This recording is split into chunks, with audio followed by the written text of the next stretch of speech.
Style అనే ఒక army వ్యక్తిని చూపించడంతో ఈ మూవీ స్టార్ట్ అవుతుంది. అతనికి ఒక హత్య కేసులో మరణశిక్ష విధించి ఉంటారు. అయితే అతను ఏ హత్య చేయలేదు. అతను చాలా మంచి సైనికుడు. చిత్తశుద్ధితో దేశం కోసం పనిచేసేవాడు. వీళ్ళే ఉద్దేశపూర్వకంగా అతని మీద నేరం మోపించి మరణశిక్ష విధించి ఉంటారు. అతను ఏ తప్పు చేయకపోయినా కూడా మరణించబోతున్నాడు. అయితే ఇతన్ని చంపడానికి ఒక ఇంజెక్షన్ ఇవ్వాలి. ఒక క్రీస్తు స్టైల్తో నువ్వు చేసిన తప్పును అంగీకరించని చెప్తాడు. అప్పుడు స్టైల్ నేను ఎవరిని కూడా చంపలేదని చెప్తాడు. సో తనకి ఇంజెక్షన్ చేస్తారు. ఒక డాక్టర్ చెక్ చేసి స్టైల్ చనిపోయాడని ఇన్ఫార్మ్ చేస్తాడు. అయితే కొంచెంసేపు తర్వాత స్టైల్ స్పృహలోకి వస్తాడు. తను ప్రాణాలతో ఉండడం చూసి నమ్మలేక ఆశ్చర్యపోతాడు. అప్పుడు స్టైల్ ఆఫీసర్ని నన్ను ఎందుకు ప్రాణాలతో ఉంచారని అడుగుతాడు. ఆ ఆఫీసర్ నువ్వు ఒక సైనికుడు కాబట్టి చనిపోయే ముందు నీకు ఒక ఆప్షన్ ఇవ్వడం జరుగుతుంది. నిన్ను ఒక మెడికల్ ఎక్స్పెరిమెంట్ కోసం నీ శరీరాన్ని ఇవ్వచ్చు. ఆ తర్వాత నీకు ఇంజెక్షన్ ఇస్తారని చెప్తాడు. సో వేరే ఆప్షన్ లేదు కాబట్టి స్టైల్ వెంటనే ఆ మెడికల్ ఎక్స్పెరిమెంట్కి అంగీకరిస్తాడు. అతనికి మెడికల్ ఎక్స్పెరిమెంట్ గురించి అస్సలు ఐడియానే ఉండదు. తర్వాత ఒక డాక్టర్ అతన్ని పరీక్షించడానికి వస్తుంది. స్టైల్ని టెస్ట్ చేస్తున్నప్పుడు డాక్టర్ చేతులు వణుకుతూ ఉంటాయి. ఎందుకంటే ఆమె అతన్ని కోరుకుంటుంది. అందుకే భయంతో ఆమె చేతులు వణుకుతూ ఉంటే స్టైల్ డాక్టర్తో నా మీద ఆరోపించిన నేరమంతా అబద్ధం. నేను ఒక నిర్దోషిని. నేను ఎవరిని చంపలేదని చెప్తాడు. కానీ ఆ డాక్టర్ అతని మాటలు నమ్మదు. ఎందుకంటే ఆమె ముందే టీవీలో న్యూస్ చేసేసి ఉంటుంది. డాక్టర్ అతనితో నువ్వు అమాయకురాలివి, ప్రాణం తీసావని అంటుంది. స్టైల్ నేనెప్పుడు కూడా మనుషులను చంపను. ఎప్పుడు నా డ్యూటీలో నేను ఉన్నాను. ఇప్పుడు నేను సిన్సియర్ ఆఫీసర్ దగ్గర నుంచి ఆర్డర్స్ వచ్చాయి. కానీ నా ఆఫీసర్ నా మీద తప్పుడు నేరం మోపి నన్ను దోషిగా చేశారు. అందరి ముందు కూడా నన్ను హంతకుడిగా నిరూపించారు. డాక్టర్ దయచేసి మీరు నన్ను చూసి భయపడకండి. నన్ను ఇందులో అనవసరంగా ఇరికించాడని చెప్తాడు. అయినా కూడా ఆ డాక్టర్ అతడి మాటలు నమ్మదు. ఇప్పుడు నేను నమ్మినా నమ్మకపోయినా దానివల్ల ఎటువంటి ఉపయోగం లేదని చెప్తుంది. స్టైల్ ఎంతగా ఎన్ని చెప్తున్నా కూడా ఆ డాక్టర్ అస్సలు అతన్ని పట్టించుకోదు. అయినా కూడా ఆ డాక్టర్ అతని మాటలు పట్టించుకోకుండా అతని వెంట్రుకల నుంచి శరీరం నుంచి శాంపిల్స్ని సేకరిస్తుంది. తర్వాత స్టైల్ డాక్టర్ని మెడికల్ ఎక్స్పెరిమెంట్ గురించి అడుగుతాడు. కానీ ఆమె ఏమీ చెప్పదు. ఎందుకంటే ఇప్పటి వరకు కూడా ఆమె కూడా దాని గురించి తెలియదు. తర్వాత ఆమె అతన్ని రెస్ట్ తీసుకోమని చెప్పి బయటికి వచ్చేస్తుంది. అదే సమయంలో డాక్టర్ మెడికల్ ఎక్స్పెరిమెంట్ కొరకు ఆర్డర్స్ వస్తాయి. అప్పుడు ఈమె డీటెయిల్స్ అన్నీ కూడా విని ఆశ్చర్యపోతుంది. ఎక్స్పెరిమెంట్ని లేట్ చేస్తే ఒకసారి డాక్టర్ కర్షాకి ఒక ఏలియన్ శాంపిల్స్ చూపిస్తాడు. స్టైల్ని ఒక ఏలియన్గా మార్చాలని అనుకుంటున్నారు. వాళ్ళు ఇలా ఎందుకు చెప్తున్నారంటే ఏలియన్స్ మనుషులకి ప్రమాదకరమా లేదా అనే విషయాన్ని వాళ్ళు తెలుసుకోవాలని అనుకుంటున్నారు. అయితే ఆ ఆఫీసర్ డాక్టర్తో ఏదో ఒక టాప్ సీక్రెట్ మిషన్ అని చెప్తాడు. డాక్టర్ స్టైల్ని ఏలియన్స్గా కన్వర్ట్ చేయడం ఇంపాసిబుల్. అయితే అతను భరించగలడా లేదా అనే విషయం చెప్పలేమని అంటుంది. తర్వాత ఆర్మీ జనరల్ స్టైల్ని కలవడానికి వస్తాడు. అప్పుడు వాళ్ళిద్దరూ కూడా మళ్ళీ మాటల యుద్ధం జరుగుతుంది. ఆ మాటల్లో స్టైల్ని సైనికుడిగా పనిచేస్తున్నప్పుడే తన సిన్సియర్ ఆఫీసర్ ఆర్డర్ని ఫాలో చేయడానికి నిరాకరించాడు. ఎందుకంటే అతనికి వాళ్ళు చెప్పిన ఆర్డర్స్ అదే సరైనది కాదని అనిపించింది. ఈ కారణం చేతనే స్టైల్కి శిక్ష విధించారు. ఇదంతా విని డాక్టర్ స్టైల్ నిర్దోషిని అర్థం చేసుకుంటుంది. అప్పుడు డాక్టర్ జనరల్ ఇద్దరు స్టైల్కి ఎక్స్పెరిమెంట్ గురించి చెప్తారు. అది విని అతను లైట్ తీసుకుని నవ్వుకుంటాడు. ఎందుకంటే అతనికి తనతో ఎలాంటి ఎక్స్పెరిమెంట్ చేస్తారని నమ్మకం కలగదు. స్టైల్ ఇంతకుముందు ఆ జనరల్ని బాగా నమ్మాడు. అతను మంచి కోరుకుని తనకు తోడుగా ఉంటాడని భావించేవాడు కాబట్టి జనరల్కి అతని మీద జాలి కలుగుతుంది. అయినా కూడా జనరల్ ఏమీ కూడా మాట్లాడకుండా మౌనంగా అక్కడి నుంచి వెళ్ళిపోతాడు. అప్పుడు డాక్టర్ స్టైల్కి ట్రాన్స్ఫార్మర్ ఇంజెక్షన్ అయిపోతుంది.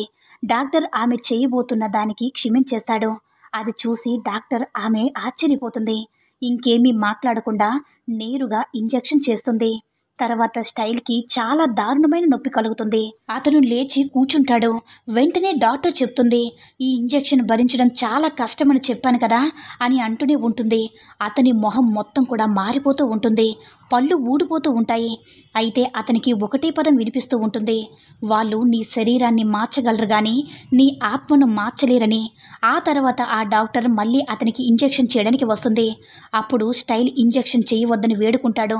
డాక్టర్ నేను ఇంజెక్షన్ చేయడం లేదని చెప్తుంది. అప్పుడు స్టైల్ తన మనిషినని డిగ్నిటీ చూపించుకోవడం కోసం కొత్త బట్టలు ఇవ్వమని అడుగుతాడు. మాతో మాట మాటకి నేను ఏ హత్య చేయలేదని కూడా చెప్తూ ఉంటాడు. తర్వాత చేతులు చాచినప్పుడు అతని చేతుల్లో మేకుల్లా మారడం డాక్టర్ చూసి ఆశ్చర్యపోతుంది. తర్వాత కొన్ని రోజులకే స్టైల్ శరీరంలో చాలా మార్పులు వచ్చి ఉంటాయి. మొహం చాలా మారిపోయి ఉంటుంది. ఇప్పుడు చాలా అతను ఏలియంలా అయిపోయి ఉంటాడు. అతను ఏ తప్పు చేయలేదని చెప్తూ ఉంటాడు. డాక్టర్ అతని బ్రెయిన్ కూడా వేగంగా పనిచేస్తుందని, అతని మీద ఏదైతే నేరం ఆరోపించబడ్డాడో అతనికి నొప్పి కలిగినప్పుడు అదే బాధను గుర్తు చేసుకుంటూ ఉంటుందని చెప్తాడు. స్టైల్ ఎప్పుడైతే తన నిర్దోషిని కేకలు వేస్తూ ఉంటాడో డాక్టర్ వెంటనే ప్రాణాలు తిరిగి తీసుకురావడానికి ప్రయత్నం చేస్తూ షాక్ ట్రీట్మెంట్ ఇస్తూ ఉంటాడు. అయితే ఎంత ప్రయత్నించినా కూడా అతనికి అవి పనిచేయవు. వాళ్ళు అతన్ని కోల్పోతారు. డాక్టర్ చాలా బాధపడుతుంది. అతనికి బాధ కలిగించినందుకు క్షమాపణ కోరుకుంటుంది. అప్పుడు సడన్గా ఆశ్చర్యపరిచే విధంగా స్టైల్ ప్రాణాలతో పైకి లేస్తాడు. అక్కడ ఉన్న వారందరూ కూడా చాలా షాక్కి గురవుతారు. డాక్టర్ నీకు ఇప్పుడు ఏదైనా నొప్పి తెలుస్తుందని అడుగుతుంది. స్టైల్ నాకు ఇంతవరకు కలిగిన నొప్పి ఇప్పుడు లేదని చెప్తాడు. అక్కడ ఉన్న వాళ్ళందరూ కూడా ఆశ్చర్యపోతారు. ఎందుకంటే ఇప్పుడు అతని శరీరంలో కొత్త హృదయాన్ని డెవలప్ చేసుకున్నాడు. నెక్స్ట్ సీన్లో డాక్టర్ ఆఫీసర్కి స్టైల్ యొక్క ఎబిలిటీస్ గురించి చెప్తుంది. అతను మనిషి కంటే 3 రెట్లు ఎక్కువగా ఆలోచించే బ్రెయిన్ ఉంది. మనిషి కంటే 5 రెట్లు ఎక్కువ శక్తి కలిగి ఉన్నాడు.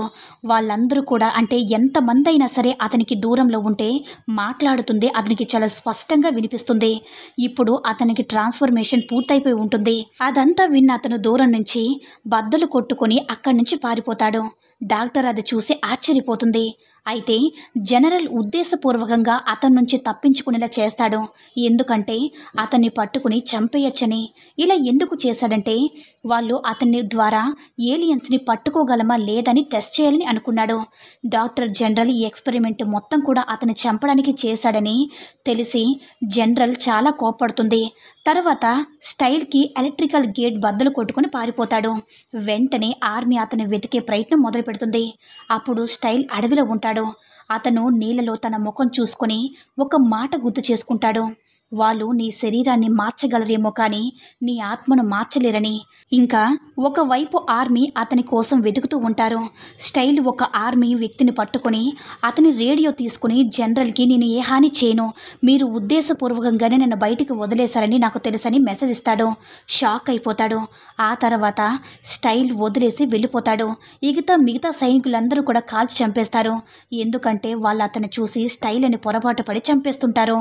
వాళ్ళ సైనికులు చంపడం చూసి స్టైల్ చాలా బాధపడతాడు.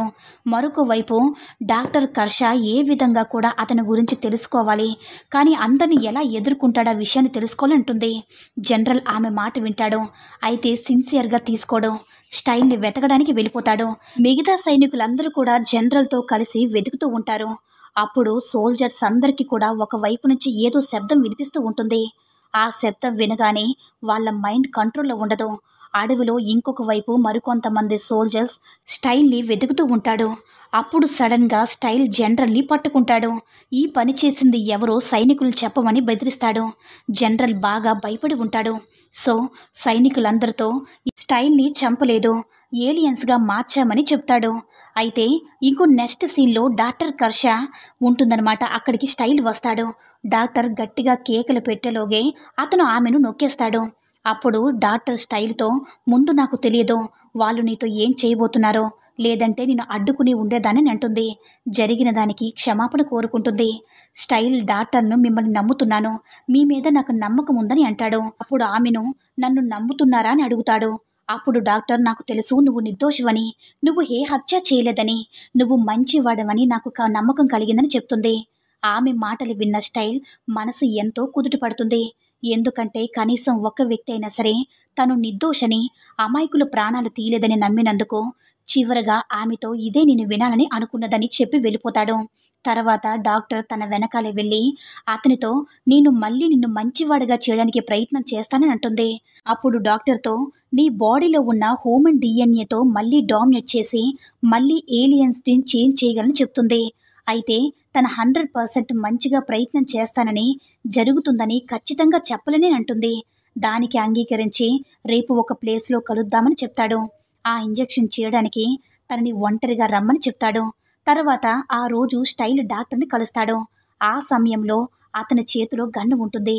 ఎందుకంటే అది చూసి ఎవ్వరూ అతని వెంట పడకుండా భయంతో ఉంటారని. స్టైల్ డాక్టర్ ఇంజెక్షన్ తెచ్చిమ్మంటే డాక్టర్ కర్ష ఇంజెక్షన్ రెడీగా ఉందని చెప్తుంది. ఆమె ఇంజెక్షన్ చేయబోతూ ఉండగా స్టైల్ ఆమె చేయి పట్టుకుంటాడు. నేను హంతకుడు కాదని తెలిసిన తర్వాత నీ చేతులు ఎందుకు వణుకుతున్నాయని అడుగుతాడు. దాన్ని బట్టి ఆమెతో పాటు ఇంకెవరో వచ్చారని అర్థం చేసుకుంటాడు. డాక్టర్ తనతో పాటు సోల్జర్స్ని తీసుకుని వచ్చాడు. డాక్టర్ని ఒక మాట అడుగుతారు. మీరు చేయబోయే ఇంజెక్షన్ నిజంగా మళ్ళీ నన్ను మనిషిలా మారుస్తుందని అడుగుతాడు. అప్పుడు డాక్టర్ నేను ఇచ్చే ఇంజెక్షన్ నిన్ను పూర్తిగా చంపేస్తుందని చెప్తుంది. అప్పుడు డాక్టర్ దయచేసి నేను ఎప్పుడు ఎవరికీ ఏ హాని తలపెట్టనని ఆమెను సేఫ్గా అక్కడి నుంచి పంపిస్తాడు. ఆమె మళ్ళీ వెళ్ళి ముందు అతను మంచి కోరుకునేది, అయితే ఇప్పుడు ఏమీ కూడా వినదలుచుకోలేదని అంటాడు. నువ్వు చాలా నన్ను మోసం చేశావు అని అంటాడనమాట. ఆ తర్వాత జనరల్ అక్కడికి వచ్చి ఇంకా నీకు చాలా ఎక్కువైంది, నువ్వు ఓడిపోయావని అంటాడు. అప్పుడు స్టైల్ గట్టిగా అడుస్తూ నేను ఓడిపోలేదు, నేను గెలిచాను, ఎందుకంటే నా ఆత్మ పవిత్రమైనదంటాడు. జనరల్ మరొకసారి అతని ఆత్మవిశ్వాసాన్ని చూసి ఇంప్రెస్ అవుతాడు. స్టైల్ వాళ్ళ మీద ఎటువంటి దాడి చేయడు. అతను పూర్వంగానే ప్రాణత్యాగం చేయడానికి వాళ్ళందరి ముందు చేతులు చాచి నిలబడతాడు. వాళ్ళు షూట్ చేయడం స్టార్ట్ చేయగానే అక్కడ ఒక విచిత్రమైన శబ్దం వినిపిస్తుంది. ఆ శబ్దాన్ని ఎవరూ తట్టుకోలేకపోతారు. అప్పుడు సడన్గా ఒక పోర్టల్ నుంచి చాలా మంది ఏలియన్స్ బయటికి వస్తారు. వాళ్ళని చూసి అందరూ ఆశ్చర్యపోతారు. వాళ్ళు చూడ్డానికి అస్సలు స్టైల్ లాగే ఏలియన్స్ లాగే కనిపిస్తూ ఉంటారు. ఒకవేళ దగ్గరికి వెళ్ళి చాలా ప్రేమగా స్నేహపూర్వకంగా కళ్ళలోకి చూస్తాడు. అతని భుజం మీద చేయి వేయగానే ఇద్దరు కూడా అక్కడి నుంచి మాయమైపోతారు. మిగతా ఏలియన్స్ అందరూ కూడా క్షణకాల నుంచి అక్కడి నుంచి మాయమైపోతారు. జనరల్ ఇదంతా చూసి చాలా సంతోషపడతాడు. అయితే డాక్టర్ సంతోషంగా ఉండదు. ఎందుకంటే వాళ్ళ టెస్ట్ ఫెయిల్ అయిందని, ఉద్దేశపూర్వకంగా అంతా సెటప్ చేశారని, దాని ద్వారా హ్యూమన్ నేచర్ ఏంటో తెలుసుకోవచ్చని, ఇప్పుడు ఆ హ్యూమన్స్ ఎంత చెడ్డవాళ్ళో వాళ్ళకి అర్థమైంది. ఇక్కడితో ఈ మూవీ ఎండ్ అవుతుంది. సో ఫ్రెండ్స్, ఇది ఇవాల్టి video. Don't forget. Thanks for watching.